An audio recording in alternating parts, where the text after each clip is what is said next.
بسم اللہ الرحمن الرحیم۔ السلام علیکم ورحمۃ اللہ وبرکاتہ۔ اگلے 10 دنوں میں ہزارہا تربیت یافتہ سپاہی امارت مصر کی فوج میں آگے، اور ان 10 دنوں میں ناجی نے زکوئی کو ٹریننگ دے دی کہ وہ صلاح الدین ایوبی کو کون سے طریقے سے اپنے حسن کے جال میں پھانس کر اس کی شخصیت اور اس کے کردار کو کمزور کر سکتی ہے۔ ناجی کے ہمراز دوستوں نے زکوئی کو دیکھا تو انہوں نے بلا خوف تردید کہا کہ اس لڑکی کو مصر کے فرعون دیکھ لیتے تو خدائی کے دعوے سے دستبردار ہو جاتے۔ ناجی کا جاسوسی کا اپنا نظام تھا، بہت تیز اور دلیر۔ وہ معلوم کر چکا تھا کہ علی بن سفیان صلاح الدین ایوبی کا خصوصی مشیر ہے اور عرب کا مانا ہوا سراغ رساں۔ اس نے علی کے پیچھے اپنے جاسوس چھوڑ دیے تھے اور اس نے علی کو قتل کرا دینے کا منصوبہ بھی بنا لیا تھا۔ زکوئی کو ناجی نے صلاح الدین ایوبی کو اپنے دام میں پھانسنے کے لیے تیار کیا تھا، لیکن وہ محسوس نہ کر سکا کہ مراکش کی رہنے والی یہ لڑکی اس کے اپنے اعصاب پر سوار ہو گئی ہے۔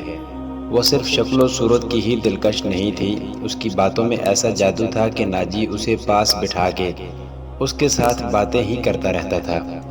اس نے ان 2 ناچنے گانے والی لڑکیوں سے نگاہیں پھیر لی تھی جو اس کی منظور نظر تھی۔ 3-4 راتوں سے اس نے ان لڑکیوں کو اپنے کمرے میں نہیں بلایا تھا۔ ناجی سونے کے انڈے دینے والی مرغی تھی تو ان کے قبضے سے نکل کر زکوئی کی آغوش میں انڈے دینے لگی تھی۔ انہوں نے زکوئی کو راستے سے ہٹانے کی ترکیبیں سوچنی شروع کر دی۔ وہ آخر اس نتیجے پر پہنچی کہ اسے قتل کرا دیا جائے، مگر اسے قتل کرانا ممکن نظر نہیں آتا تھا، کیونکہ ناجی نے اسے جو کمرہ دے رکھا تھا اس پر 2 محافظوں کا پہرا رہتا تھا۔ اس کے علاوہ یہ دونوں لڑکیاں اس مکان سے بلا اجازت باہر نہیں جا سکتی تھیں جو ناجی نے انہیں دے رکھا تھا۔ انہوں نے حرم کی خادمہ عورتوں میں سے ایک کو اعتماد میں لینا شروع کر دیا۔ وہ اس کے ہاتھوں زکوئی کو زہر دینا چاہتی تھیں۔ علی بن سفیان نے صلاح الدین ایوبی کا محافظ دستہ بدل دیا۔ یہ سب امیر مصر وائسرائے کے پرانے باڈی گارڈز تھے۔ ان کی جگہ اس نے ان سپاہیوں میں سے باڈی گارڈز کا دستہ تیار کر دیا جو نئی بھرتی میں آئے تھے۔ یہ جان بازوں کا منتخب دستہ تھا جو سپاہ گیری میں بھی طاق تھا اور جذبے کے لحاظ سے اس کا ہر سپاہی مرد حر تھا۔ ناجی کو یہ تبدیلی بالکل پسند نہیں تھی، لیکن اس نے صلاح الدین ایوبی کے سامنے اس تبدیلی کی بے حد تعریف کی اور اس کے ساتھ ہی درخواست کی کہ صلاح الدین ایوبی اس کی دعوت قبول کرے۔ ایوبی نے اسے جواب دیا کہ وہ 1 دن میں اسے بتائے گا کہ وہ کب دعوت قبول کر سکے گا۔ اس کے جانے کے بعد صلاح الدین ایوبی نے علی بن سفیان سے مشورہ لیا کہ وہ دعوت پر کب جائے۔ علی نے اسے مشورہ دیا کہ وہ اب کسی بھی روز دعوت قبول کر لے۔ دوسرے ہی دن صلاح الدین ایوبی نے ناجی کو بتایا کہ وہ کسی بھی رات دعوت پر آ سکتا ہے۔ ناجی نے 3 روز بعد کی دعوت دی اور بتایا کہ یہ دعوت کم اور جشن زیادہ ہوگا، اور یہ جشن شہر سے دور صحرا میں مشعلوں کی روشنی میں منایا جائے گا۔ ناچ گانے کا انتظام ہوگا، باڈی گارڈز کے گھوڑا سوار اپنے کرتب دکھائیں گے، شمشیر زنی اور بغیر ہتھیاروں کے لڑائی کے مقابلے ہوں گے، اور صلاح الدین ایوبی کو رات وہیں قیام کرایا جائے گا۔ رہائش کے لیے خیمے نصب ہوں گے۔ صلاح الدین ایوبی پروگرام کی تفصیل سنتا رہا۔ اس نے ناچ گانے پر بھی اعتراض نہ کیا۔ ناجی نے ڈرتے جھجکتے کہا، فوج کے بیشتر سپاہی جو مسلمان نہیں یا جو ابھی نیم مسلمان ہیں کبھی کبھی شراب پیتے ہیں۔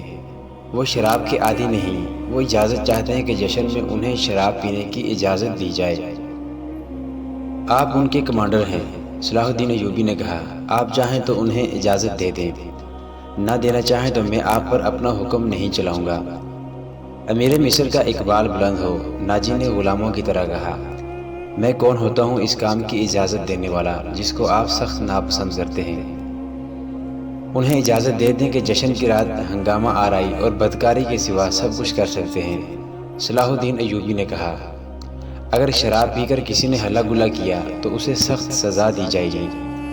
یہ خبر جب صلاح الدین ایوبی کے سٹاف تک پہنچی کہ ناجی صلاح الدین ایوبی کے اعزاز میں جو جشن منعقد کر رہا ہے اس میں ناچ گانا ہوگا اور شراب بھی پی جائے گی، اور صلاح الدین ایوبی نے اس جشن کی دعوت ان خرافات کے باوجود قبول کر لی ہے، تو سب حیرت سے ایک دوسرے کا منہ دیکھنے لگے۔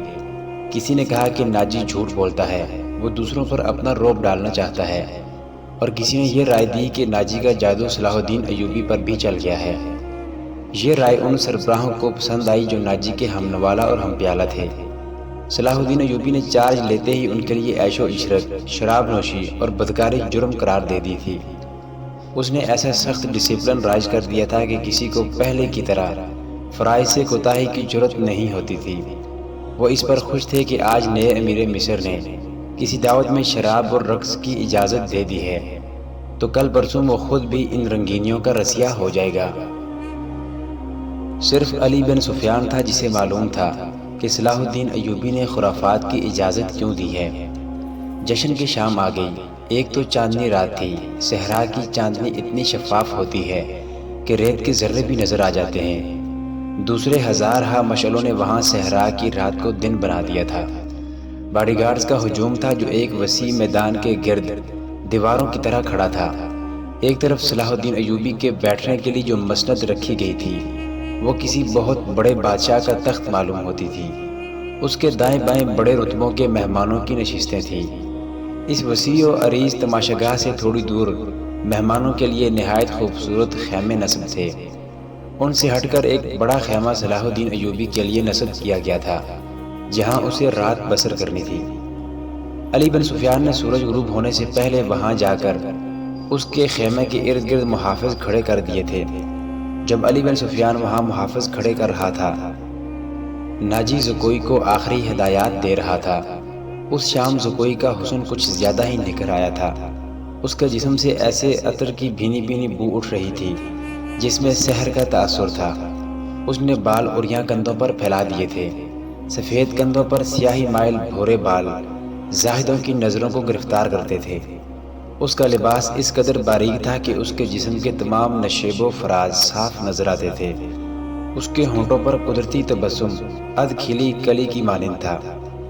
ناجی نے اسے سر سے پاؤں تک دیکھا اور کہا، صلاح الدین ایوبی پر تمہارے جسمانی حسن کا شاید اثر نہ ہو، اپنی زبان استعمال کرنا، وہ سبق بھولنا نہیں جو میں اتنے دنوں سے تمہیں پڑھا رہا ہوں، اور یہ بھی نہ بھولنا کہ اس کے پاس جا کر اس کی لونڈی نہ بن جانا، انجیر کا وہ پھول بن جانا جو درخت کی چوٹی پر نظر آتا ہے مگر درخت پر چڑھ کر دیکھو تو غائب ہو جاتا ہے۔ اسے اپنے قدموں میں بٹھا لینا۔ میں تمہیں یقین دلاتا ہوں کہ تم اس پتھر کو پانی میں تبدیل کر لو گی۔ اسی سرزمین میں کلوپترا نے سیزر جیسے مرد آہن کو اپنے حسن و جوانی سے پگھلا کر مصر کی ریت میں بہا دیا تھا۔ کلوپترا تم سے زیادہ خوبصورت نہیں تھی۔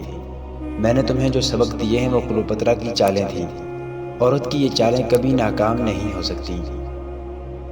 زکوئی مسکرا رہی تھی اور بڑے غور سے سن رہی تھی۔ مصر کی ریت نے ایک اور کلوپترا کو حسین ناگن کی طرح جنم دیا تھا۔ مصر کی تاریخ اپنے آپ کو دہرانے والی تھی۔ سورج غروب ہو گیا تو مشعلیں جل اٹھیں۔ صلاح الدین ایوبی گھوڑے پر سوار آ گیا۔ اس کے دائیں بائیں، آگے اور پیچھے اس کے ان محافظوں کے گھوڑے تھے جو علی بن سفیان نے منتخب کیے تھے۔ اسی دستے میں سے اس نے 10 محافظ شام سے پہلے ہی یہاں لا کر صلاح الدین ایوبی کے خیمے کے گرد کھڑے کر دیے تھے۔ سازوں نے دف کی آواز پر استقبالیہ دھن بجائی اور صحرا امیر مصر صلاح الدین ایوبی زندہ باد کے نعروں سے گونجنے لگا۔ ناجی نے آگے بڑھ کر استقبال کیا اور کہا، آپ کے جانثار، عظمت اسلام کے پاسبان، آپ کو بسر و چشم خوش آمدید کہتے ہیں۔ ان کی یہ بے تابیاں اور بے قراریاں دیکھیے، آپ کے اشارے پر کٹ مریں گے۔ اور خوشامد کے لیے اسے جتنے الفاظ یاد آئے اس نے کہہ ڈالے۔ جو ہی صلاح الدین ایوبی اپنی شاہانہ نشست پر بیٹھا، سرپٹ دوڑتے گھوڑوں کی ٹاپوں کی آوازیں سنائی دیں۔ گھوڑے جب مشعلوں کی روشنی میں آئے تو سب نے دیکھا کہ 4 گھوڑے دائیں سے اور 4 بائیں سے دوڑے آ رہے تھے۔ ہر ایک پر ایک سوار تھا۔ ان کے پاس ہتھیار نہیں تھے۔ وہ ایک دوسرے کے آمنے سامنے آ رہے تھے۔ صاف ظاہر تھا کہ وہ ٹکرا جائیں گے۔ کسی کو معلوم نہیں تھا کہ وہ کیا کریں گے۔ وہ ایک دوسرے کے قریب آئے تو دونوں فریقوں کے سوار رکابوں میں پاؤں جما کر کھڑے ہو گئے۔ پھر انہوں نے لگامیں ایک ہاتھ میں کر لی اور دوسرے بازو پھیلا دیے۔ دونوں اطراف کے گھوڑے بالکل آمنے سامنے آ گئے اور سواروں کی دونوں پارٹیاں ایک دوسری سے الجھ گئیں۔ سواروں نے ایک دوسرے کو پکڑنے اور گھوڑے سے گرانے کی کوشش کی۔ جب گھوڑے آگے نکل گئے تو دو سوار جو گھوڑوں سے گر پڑے تھے ریت پر قلع بازیاں کھا رہے تھے۔ ایک طرف کے ایک سوار نے دوسری طرف کے ایک سوار کو ایک بازو میں جکڑ کر اسے گھوڑے سے اٹھا لیا تھا اور اسے اپنے گھوڑے پہ ڈال کر لے جا رہا تھا۔ ہجوم نے اس قدر شور برپا کیا کہ اپنی آواز اپنے آپ کو بھی نہیں سنائی دیتی تھی۔ یہ سوار اندھیرے میں غائب ہوئے تو دونوں طرف سے چار چار اور گھوڑے آئے اور اسی طرح مقابلہ کیا۔ اس طرح 8 مقابلے ہوئے اور اس کے بعد شتر سوار آئے۔ پھر گھوڑا سواروں اور شتر سواروں نے سواری کے متعدد کرتب دکھائے۔ اس کے بعد تیغ زنی اور بغیر ہتھیاروں کی لڑائی کے مظاہرے ہوئے جن میں کئی ایک سپاہی زخمی ہو گئے۔ صلاح الدین ایوبی شجاعت اور بے خوفی کے ان مظاہروں اور مقابلوں میں جذب ہو کے رہ گیا تھا۔ اسے ایسی ہی بہادر فوج کی ضرورت تھی۔ اس نے علی بن سفیان کے کان میں کہا، اگر اس فوج میں اسلامی جذبہ بھی ہو تو میں صرف اسی فوج سے صلیبیوں کو گھٹنوں بٹھا سکتا ہوں۔ علی بن سفیان نے وہی مشورہ دیا جو وہ پہلے بھی دے چکا تھا۔ اس نے کہا اگر ناجی سے کمان لی جائے تو جذبہ بھی پیدا ہو جائے گا، مگر صلاح الدین ایوبی ناجی جیسے ذہین اور تجربہ کار سالار کو سبکدوش کرنے کی بجائے سدھار کر راہ حق پر لانا چاہتا تھا۔ وہ اس جشن میں اپنی آنکھوں یہی دیکھنے آیا تھا کہ یہ فوج کردار کے لحاظ سے کیسی ہے۔ اسے ناجی کی اس درخواست سے ہی مایوسی ہو گئی تھی کہ اس کے سپاہی اور کماندار شراب پینا چاہتے ہیں اور ناچ گانا بھی ہوگا۔ صلاح الدین ایوبی نے اس کی درخواست اس وجہ سے منظور کی تھی کہ وہ دیکھنا چاہتا تھا کہ یہ لشکر کس حد تک عیش و عشرت میں ڈوبا ہوا ہے۔ محترم ناظرین، صلاح الدین ایوبی کی زندگی کے واقعات پر مشتمل سیریز دیکھنے کے لیے چینل کو سبسکرائب ضرور کر لیں۔ گزشتہ اقساط دیکھنے کے لیے چینل پر پلے لسٹ کا وزٹ کریں۔ ویڈیو کو لائک اور شیئر ضرور کیجیے۔